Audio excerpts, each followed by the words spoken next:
It is Wednesday. It's Wellness Wednesday, obviously. It's after midday on mainland Spain, after 11 in the Canaries and in the UK. And I am here with Amanda O'Shea from the Serendipity Experience. Hi, Amanda. Hello, Dougie. How are you?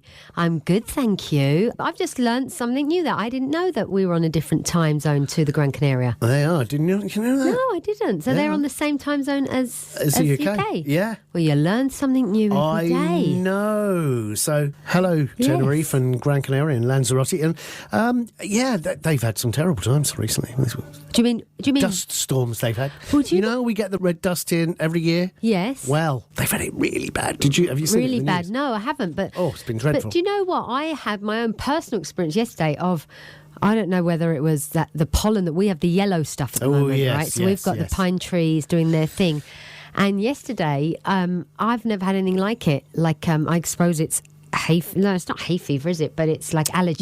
Well, it's a pollen thing. Yeah, definitely. And I couldn't, it stopped me functioning. You know, I couldn't stop sneezing and my nose running, and I didn't feel like I was ill. I knew I wasn't Dr. Douglas has a prescription for that. Who is Dr. Douglas? That's is that you? Me. Yes. Not a real doctor, but I'll have a really good go. Wine. It's cure-all. I'm on a no drinking month. Oh, are you? Yes. Dry month. Not that I drink much anyway, but it doesn't hurt to give it a break. Yeah. I just like that idea of sort of giving, having that. So it was mid-Feb for me to mid-March. I might have a Guinness on Paddy's Day. See, you could have given that up for Lent. I could, because that starts today. Yeah, it's today, yeah. But I kind of like that Patrick's Day thing, a little Guinness. I like that. Yeah. You can't beat a little Guinness. Well, that's it's even better if it's a big one. But yesterday, that feeling was really strange because, I couldn't stop this sneezing, and it was. And I didn't have the itching eyes or whatever, but there's sort of the runny nose, and it's like, okay, it's either an onset of a cold, or it's allergies. And you haven't been to China recently, or no, I know. That's what that popped in my mind. But then I'm going down the fear zone, right? I know. We don't do that, do we? No, we don't do fear. No, well, sometimes we do. No, we don't. We're human. No, we don't. We're not doing fear no more. But that's the thing, right? We live in a world addicted to fear. But it did cross my mind. I was like, oh, don't go. It crossed my mind to, what are these symptoms of this coronavirus? Because I haven't really got too into it. You know, I tend to try and stay away from stuff like that because you get too caught up, right? But my mum always fills me in on anything I need to know. There's a sort of good deal. Old mum. Deal with my family. If there's anything to worry about, they'll kind of worry and then tell me. And because they know that I just don't really get. I don't really watch the news and stuff. What I love about on the radio is I listen to the highlights. Yeah. Or so enough to know, and people will always let you know.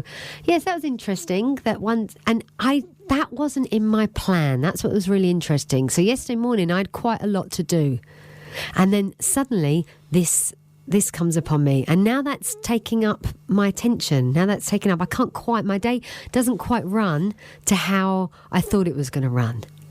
So that could be quite stressful for a lot of people. Yeah. Right? Yeah. That could be quite stressful. And I'm really grateful, like I've been saying, that when I get to see really clearly, right, it is what it is, and there's some force that's bigger than Amanda O'Shea running the show, it's much easier for me to just sort of, I don't know, hands up and go with it, because we never know what life is going to serve up or what is going to unfold for us. Not from one moment to the next. We don't know what's coming our way. And I think there's something with that, having... I don't know. I called today's little talk "Less Drama, More Karma." I like that. I like that. Yeah. And that's just that thing of, I see how we can dramatise life's actions, how we can dramatise things that are happening. We really can. And having that awareness of it, for me, that is what we do as human beings, somehow means that I just don't do that as much as I used to. So just for example, this morning I woke up and I had a message from my bank last night, nearly midnight, and I was already asleep. I'd gone to sleep with my allergies. As you do, yeah. And so I was asleep, and this morning I get a text saying, there's a code. This is the code for this purchase that you made last night. So I know that wasn't me, right? So that wasn't me. So now I'm this morning I hadn't really allowed time for that. I hadn't allowed time for dealing with the bank and all of that stuff. Was it a genuine email from the bank? It wasn't an email. It was a text sent from BBVA. So I don't know if anybody else has happened to have that experience, but so. Saying sort of, if I make a purchase online, for example, they send me a code via text. Then I have to put that code in. So it was sent from them. So it looked like it was real because it's coming from them. So anyway, this morning, then I've got a client that I've got having a call with, let's say, and that so it's like, oh, have I was like, okay, I dealt with my I was very happy with myself, actually. I went on my app on my phone and did it that way. Easy now. Yeah, I know. Easy, tiger. And so you can sort of, like, what do they call it, report fraud. Right. So I was like, right, I know this wasn't me, and I know I've got my card. Right, so I've got check my bag, I've got my, so that is what it is. So that throws your time in a little bit because maybe you hadn't planned for that. So anyway, so what I'm able to do, which I don't know if I was able to do that many years ago, was right, okay, you've done that now, forget about it. All right, go on to this call with my client and be present with them. Yeah, absolutely. Right, then I know I've got a class after that I was going to. So it's okay. So I can be present and I can deal with it when I can deal with it, but I don't allow it to take over everything else that I'm doing in the meantime. So funny thing is, just before I came in here, so I see missed calls on my phone, so I'm guessing that it's the bank, right? Because they say that, right, that we'll call you. So I call and it's the bank. Now what's going through my head is, what if this is some dodgy old setup and I'm not calling the bank and I'm calling the people who are... Right, so now my mind's going through a whole thing. Right. Yeah, it's going through a whole thing of what it could be. So then I'm speaking to the guy, and very luckily there's somebody to speak to in English and explaining what's happened. He's like, oh yeah, that's a little bit strange for it. But anyway, you've blocked your card, that's fine, we're going to block the card, block everything. So that's a bit of hassle, right? Everybody knows that. That now you've got no card, and now you've got to change, you're going to get a new card and you're going to have to change your number and all your setups. That's what happened. But it's not a big deal, but it could be made into a big deal in my head, right? So, but what is so interesting for me is that where that fear element starts coming in, like, am I really talking to the guy in the BBVA bank? Right, because he's just asked me for my identification number, or my knee number, or whatever it is, and I've given it to him, and I'm like, oh, am I meant to do that? Is that dodgy? Right? Is that, because you have to go through, security check on the phone. So my mind starts playing tricks with me.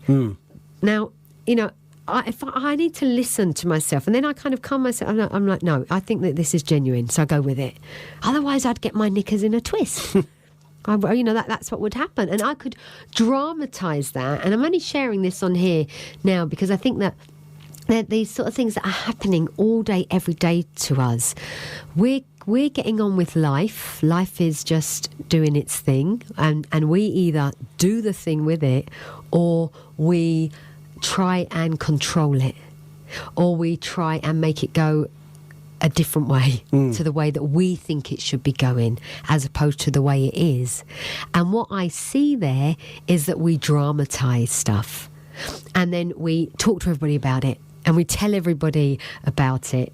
Make it bigger than it actually is. Yeah, and then everybody's got a different opinion on it, or a different what they would do. So we get very confused.